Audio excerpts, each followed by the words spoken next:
everyone. I'm gonna make some more axes. This is one of my favorite axes here. It's a 20-inch handle and it's right around 3 pounds, and it's really awesome for splitting kindling next to the fire. And so I've already made the 2 styles, my big double bit and the single bit Mustang axe. My next one I'm gonna make is this shorter, like a heavy short splitter for beside the wood stove.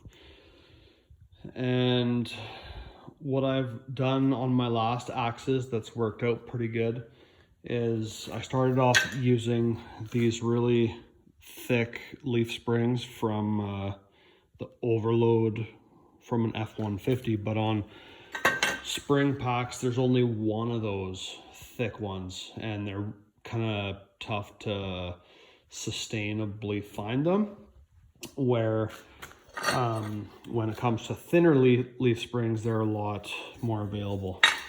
So what I've done is I've been taking a piece of like 5/8 mild steel, and then taking a piece of normal leaf spring and welding it in there. So like, I'll call that like the bit.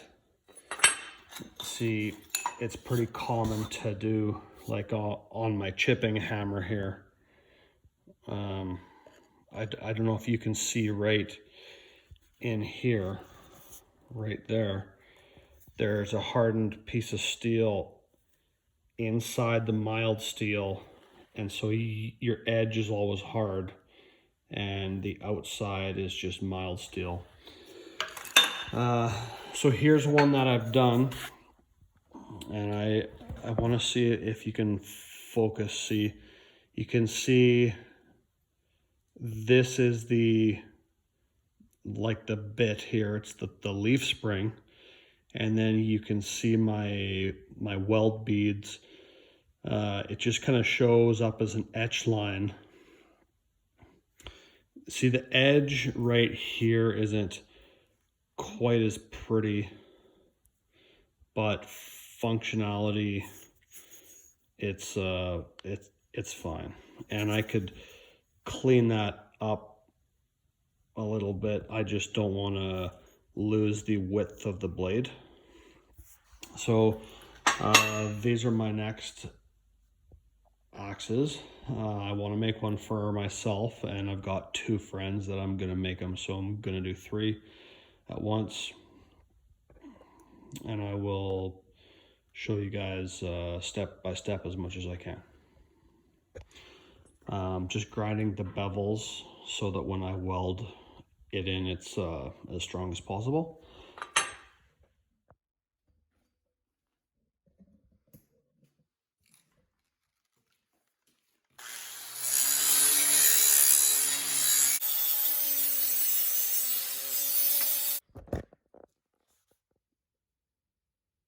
Clifford, you don't seem very affected by grinding.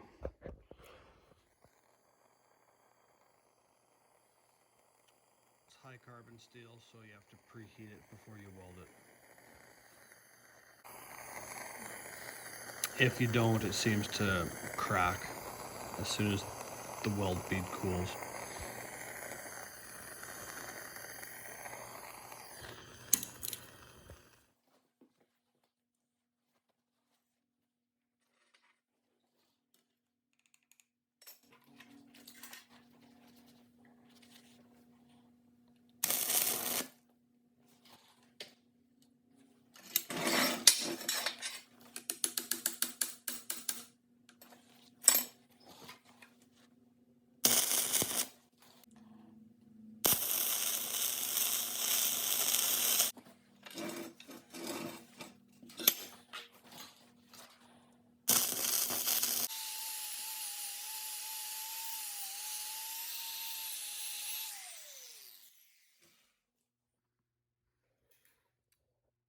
So there's my first pass with 60-10.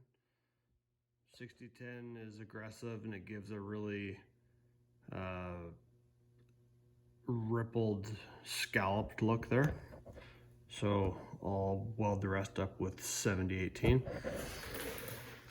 Here's from the edge, and here's my bevel gauge.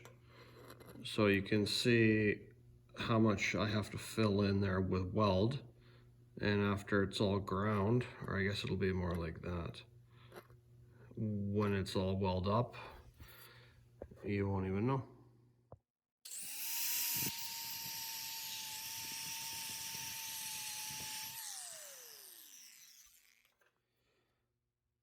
Okay, here I'm a couple beads in with the 70-18. It's a much prettier weld than the 60-10. Still got a ways to go.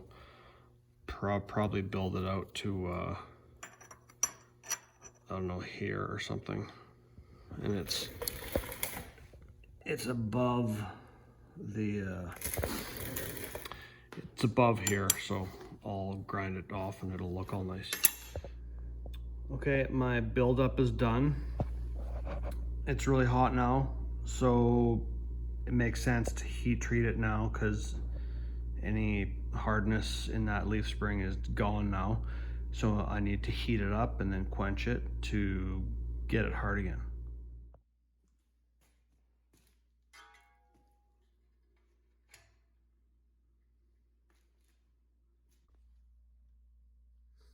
Okay, I got my blade cooled down now. I'm gonna rough it out with the angle grinder and then transfer over to the belt grinder.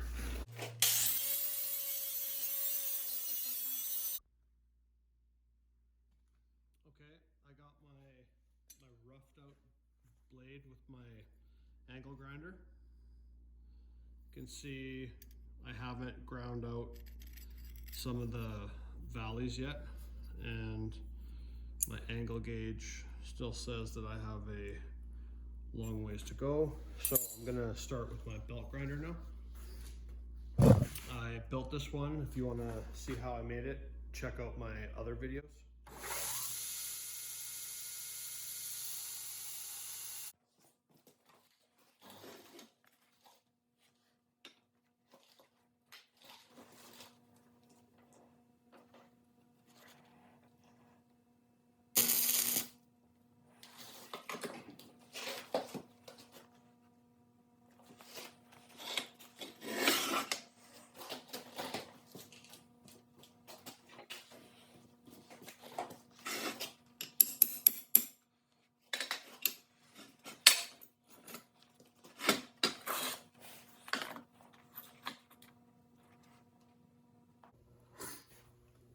This is just like an angle guide I've got here.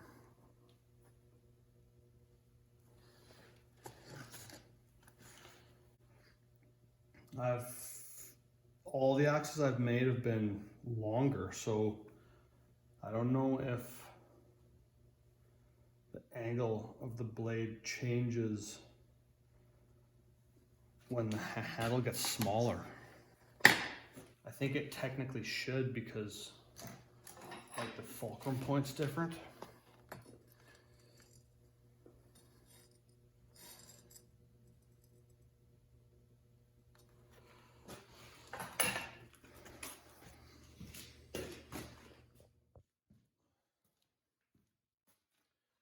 this is the one that I'm trying to replicate.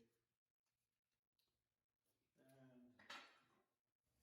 I put a 20-inch handle on this one because that's what I'm trying to go for. And I usually use a little split and block like this in my shop. And this is just on there like really loosely. So I'm thinking if I come down like that, the blade has to be more of an angle. That's the angle for my longer handle ones. But so I think I'm gonna bend that a little bit more before I weld it up. Okay, I'm gonna lay my first bead here. Apparently, if you have the radio on in the background, they'll nail you for copyright. So, sorry folks, no music.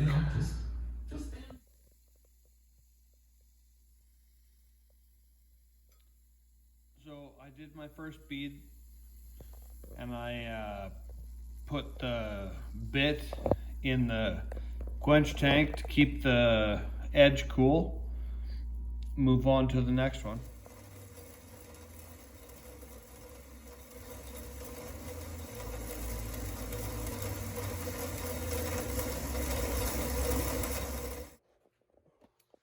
Okay, I got the blades welded on, all filled up with weld, and I've got I put that thumper on the back there. It's just a chunk of hardened, or just leaf spring, so that if you did want to hit something hard with it, you wouldn't dent that mild steel head tube.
Okay, there's my 3 axe heads. And remember, folks, this is the guy that I'm trying to replicate here. So with my doubles, I keep a pretty straight handle, but I do love the handle on this thing. Like, it's bent, but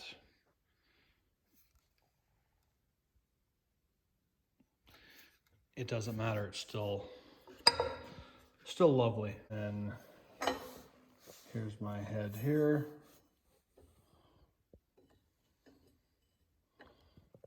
And that should get me pretty dang close.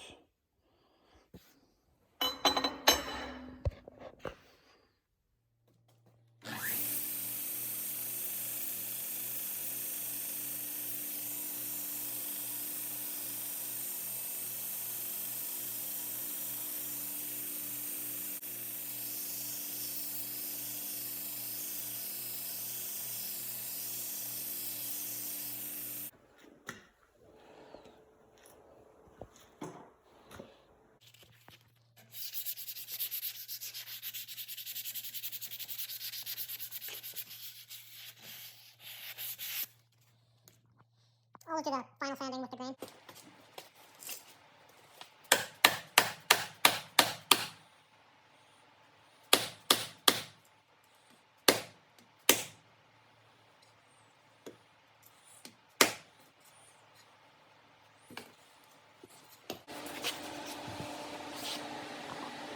Here's number 2.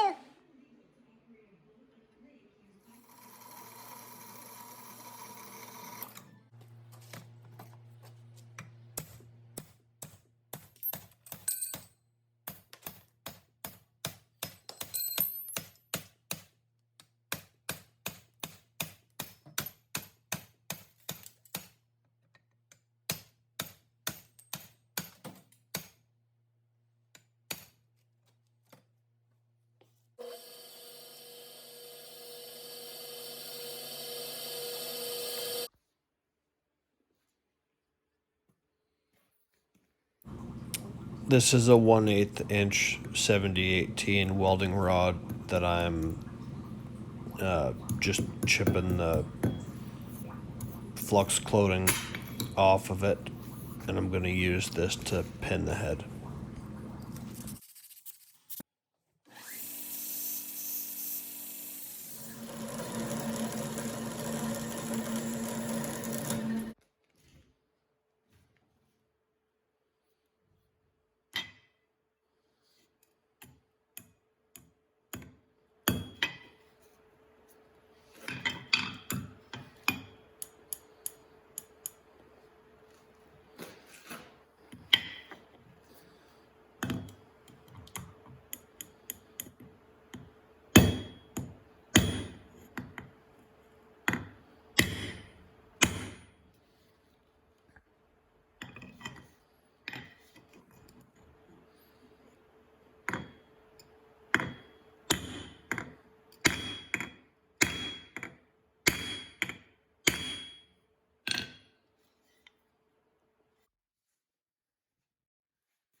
Okay, this is one of my all-time favorite axes. It's like a hatchet, but it's beefy. It's like a splitting hatchet.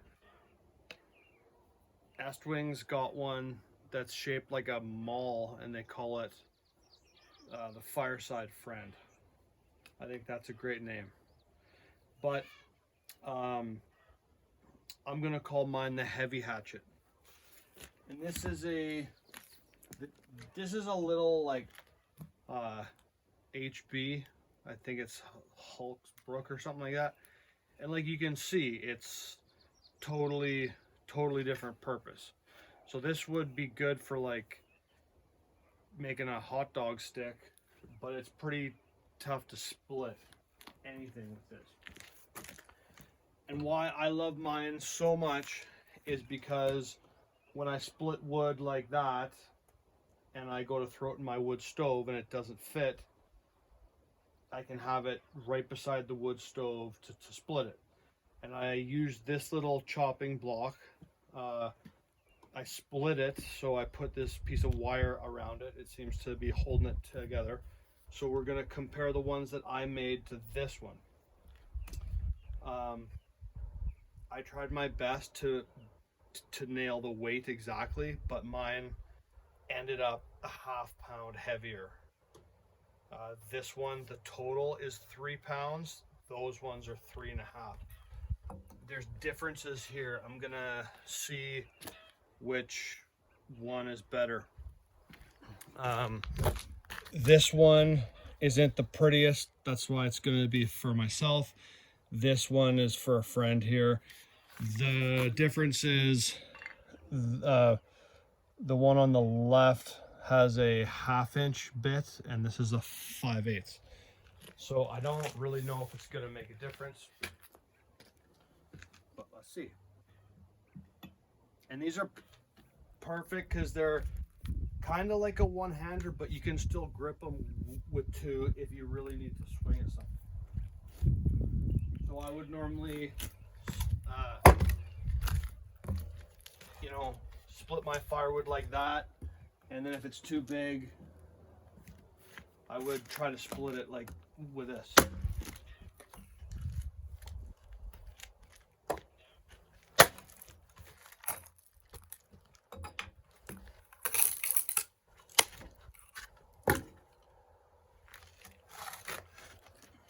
It's good for making kindling.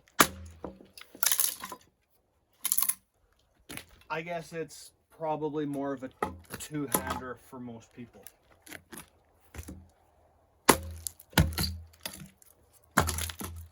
So I love this one. Let's try mine. It's got the 1/2-inch bit on it. I've never swung it before.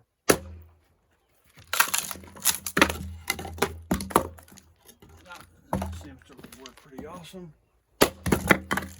Wow.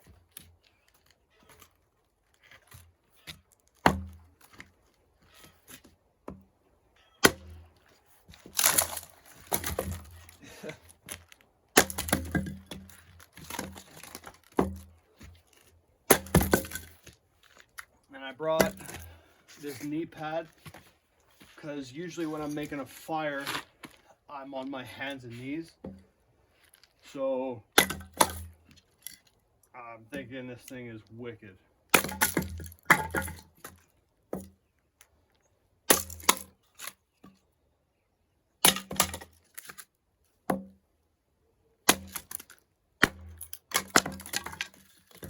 So this is actually just a 1/2-inch bit here.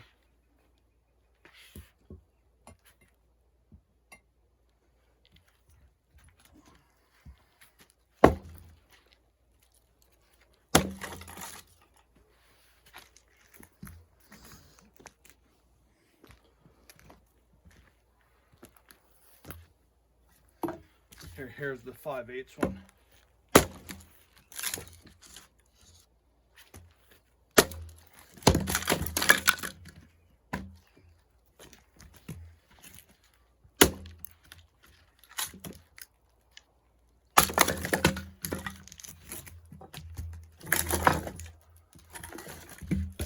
Here's a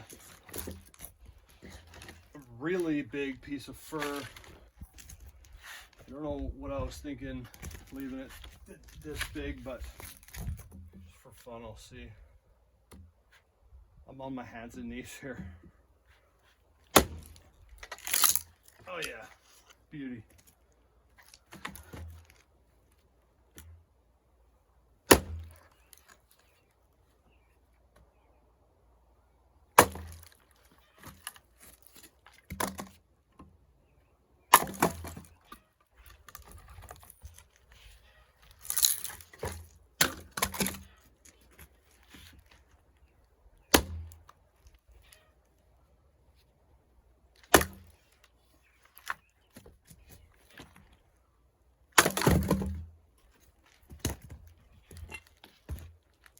Awesome.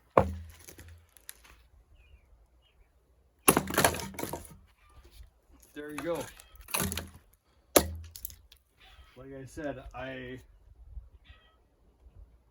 you know, the reason that I started making these is I noticed log splitters with a thinner blade just seem to slice through the wood way better than a big wedge shaped. And half the time it's the stringy stuff down in the V that's holding it together. So I always thought a straighter blade would slice it. They work wicked. I'm so happy. Thanks for watching.